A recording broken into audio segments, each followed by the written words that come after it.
petit tutoriel maquillage il y avait longtemps. Un maquillage essentiellement réalisé avec les fards mat de ma palette Inglot.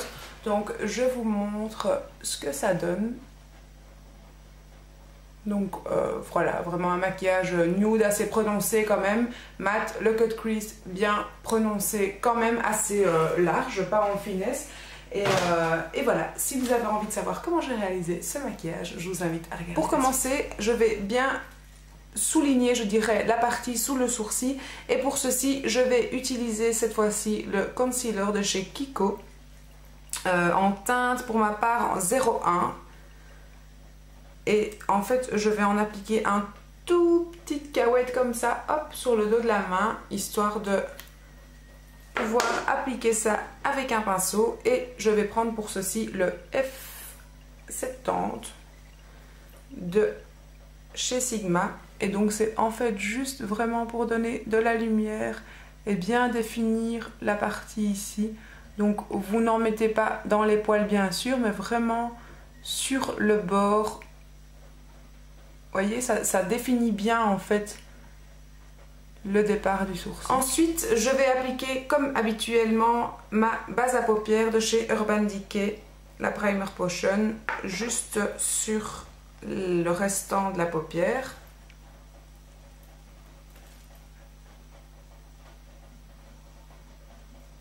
Que je tapote bien.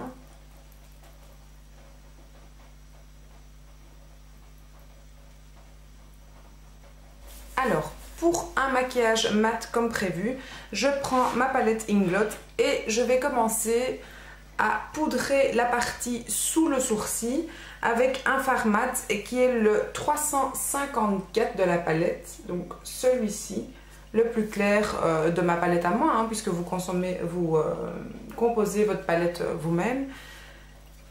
Et donc celui-ci, c'est le fard 354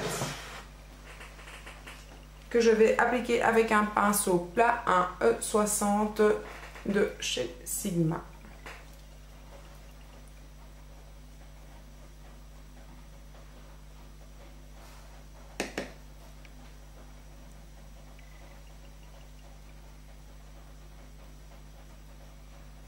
Et donc on tapote bien.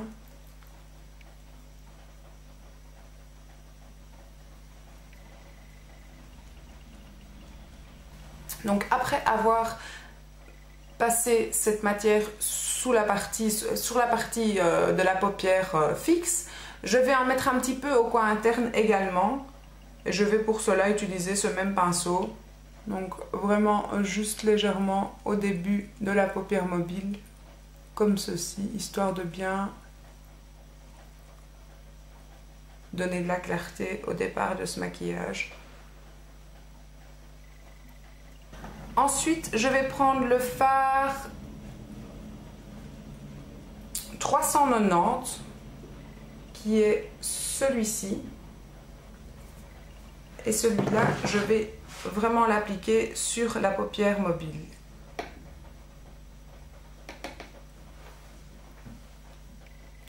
Avec un pinceau de chez MAC qui est le 339.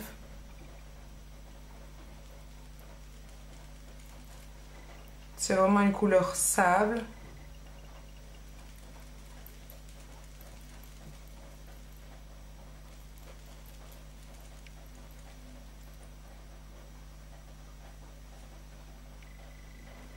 Oh, il pleut des cordes dehors. Il a commencé ce matin et ça n'arrête pas.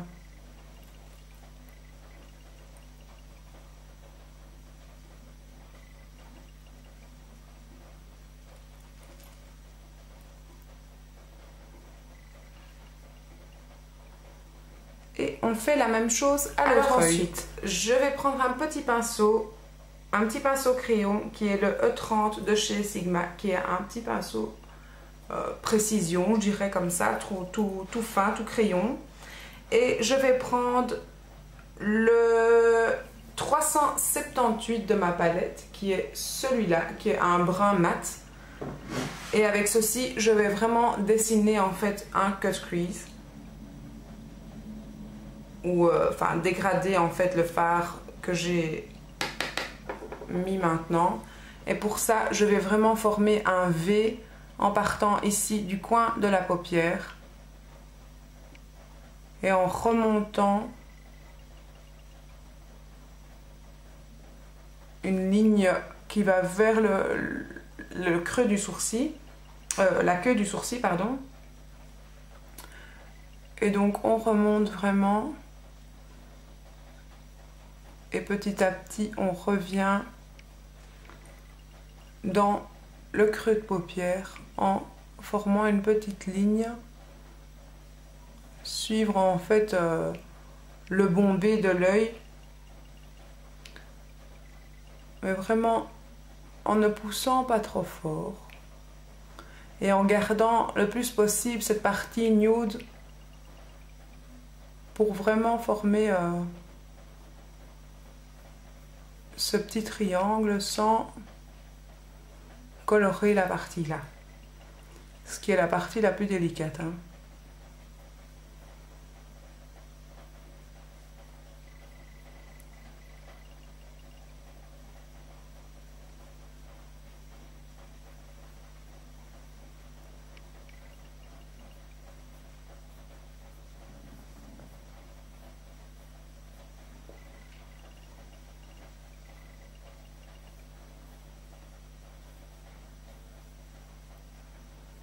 Il faut vraiment effleurer la paupière.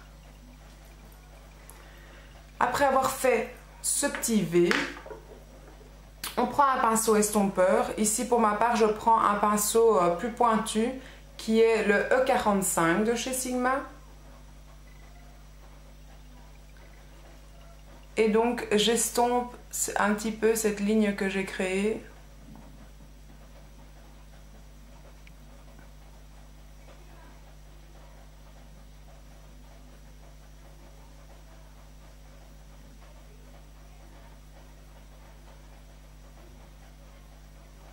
Que je vais réintensifier par la suite, bien sûr.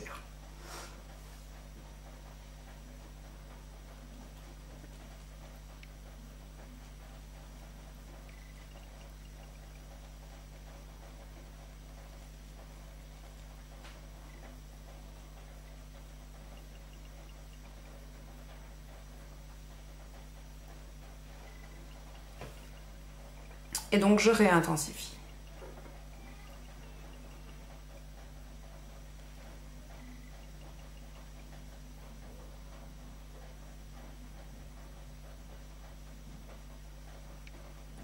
La concentration après a pris le dessus et donc j'ai complètement oublié de parler pendant cette vidéo.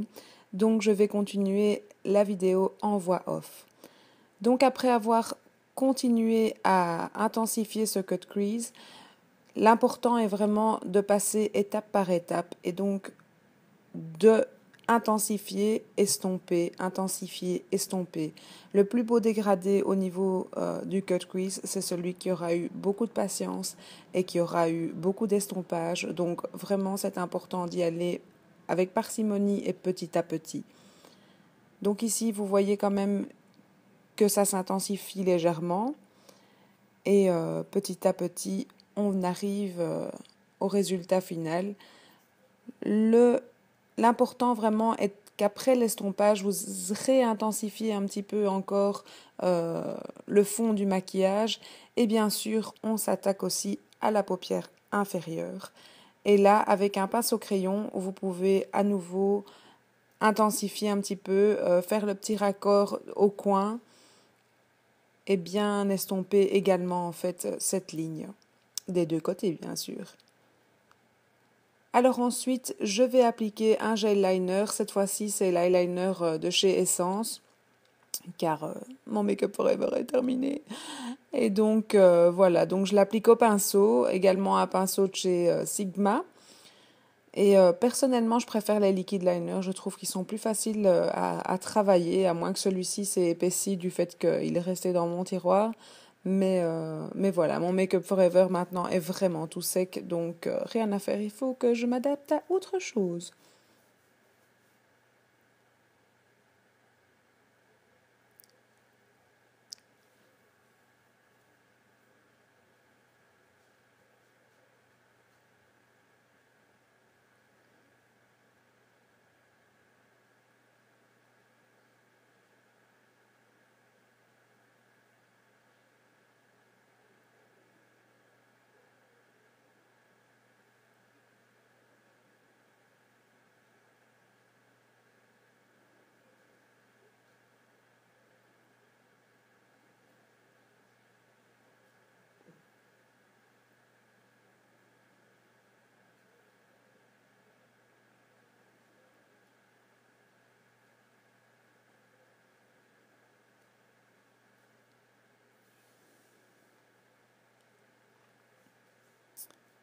Et après l'eyeliner supérieur, on fait le petit coin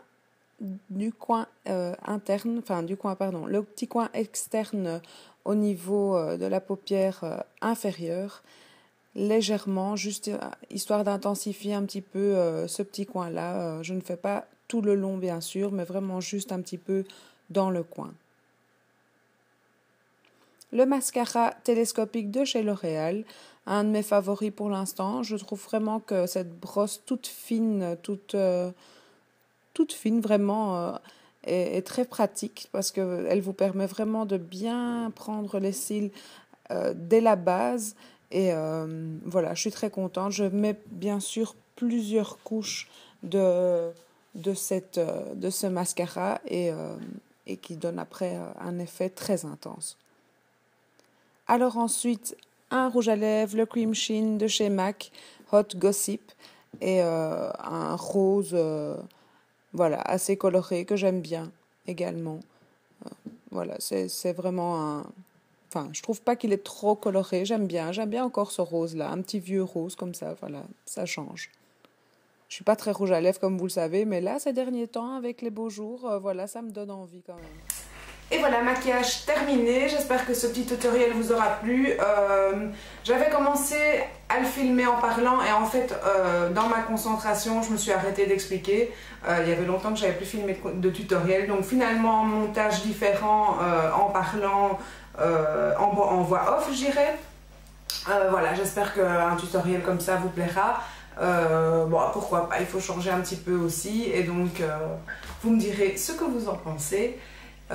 Sinon, encore merci à toutes les nouvelles arrivantes sur ma chaîne. N'oubliez pas que vous pouvez me suivre également sur Instagram et sur Facebook.